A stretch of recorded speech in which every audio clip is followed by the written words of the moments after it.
महाराष्ट्रातल्या 123 तालुक्यात दुष्काळ जाहीर करण्यात आलाय। केंद्राकडून 2011 साली 1325.80 कोटी रुपयांची मदत सरकारला देण्यात आली, तर 2012 साली 1207 कोटींची मदत करण्यात आली। कोट्यवधी रुपयांची मदत दुष्काळग्रस्तांच्या नावाने इतर ठिकाणी जमाही केली जाते।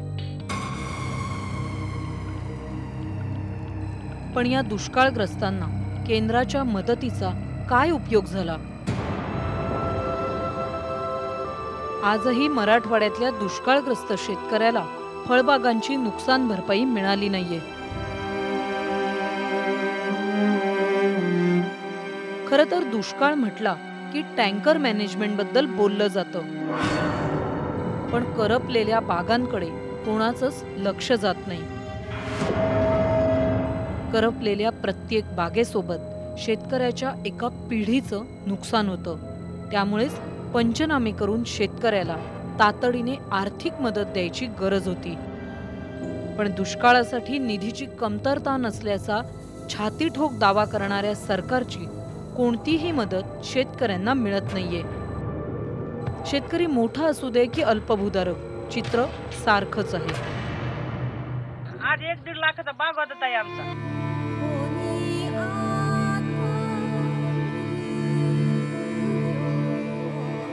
ताराबाई गायकवाडला भेटायला आम्ही तिच्या मळ्यावर गेलो। अंबड तालुक्यातल्या सौंदलगाव मधली ती अत्यल्प भूधारक शेतकरी। मळ्यावर बांधलेल्या छोट्याशा घरात ताराबाई, तिचा नवरा, तिची बहीण आणि 90 वर्षांची आई असे 4 जण राहतात।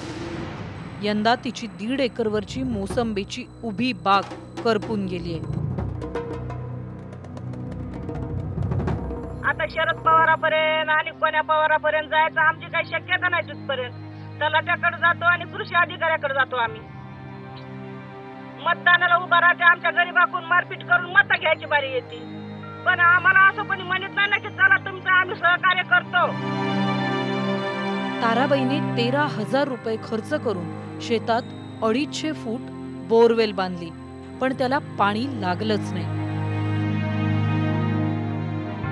आता तर अवघड वाटतं आम्हाला बागाचं। फुल वाटत नाही, आज पोटात आग पडती जा होतो सगळं। 12 वर्षाचा बाग येतो, आज प्यायला पाणी नाही आम्हाला।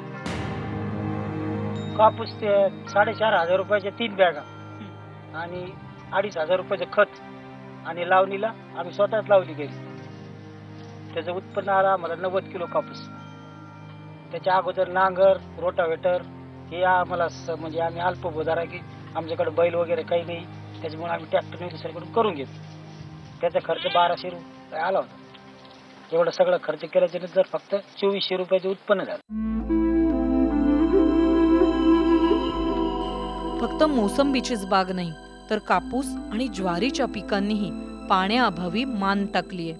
ताराबाई गायकवाड यांच्याकडे त्यांच्या स्वतःच्या वृद्ध आईवर उपचार करायला एक वेळचे देखील पैसे नाहीयेत, पण दुष्काळामध्ये करपलेल्या आपल्या बागेला सरकार काहीतरी मदत देईल या एका आशेवर त्यांनी पैसे देऊन बागेचे फोटो काढले, ते कृषी अधिकाऱ्यांकडे दिले।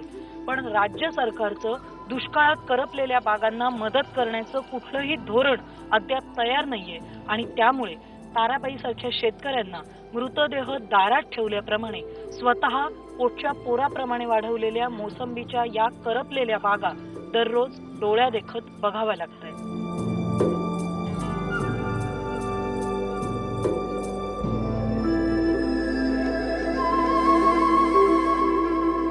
शासनाचे आदेश नाही पंचनामा करत म्हणून। अच्छा, पण त्यांना तुम्ही अशी सूचना दिली आहे का की बाग कापू नका म्हणून? हा, सांगितलेलं। का सांगितलंय मग असं? ते पंचनामे करायचे बाकी आहे ना अजून। ज्यावेळेस आदेश येतील त्यावेळेस पंचनामा करण्यात येईल ना। मराठवाड्यामध्ये डाळिंब, मोसंबी, सीताफळ आणि चिकूच्या बागा पाण्याअभावी करपून गेल्या। सरकार म्हणतं दुष्काळग्रस्तांच्या मदतीसाठी निधीची कमतरता नाही, मग या बागांचे पंचनामे करून मदत कधी मिळणार?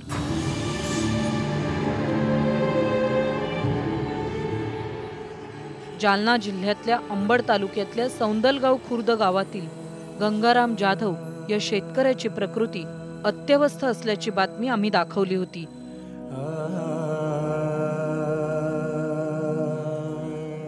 दवाखान्यात न्यायला त्यांना महिन्याला 2,500 रुपयाच्या गोळ्या लागतात.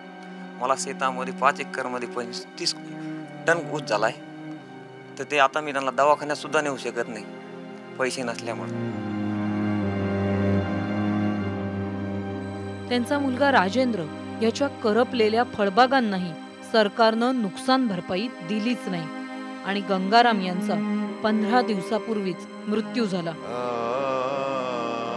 असे मृत्यूच्या दाढेत अडकलेले आजारी दुष्काळग्रस्तांचे अनेक जीव सरकार वेळीच वाचवू शकलं असतं.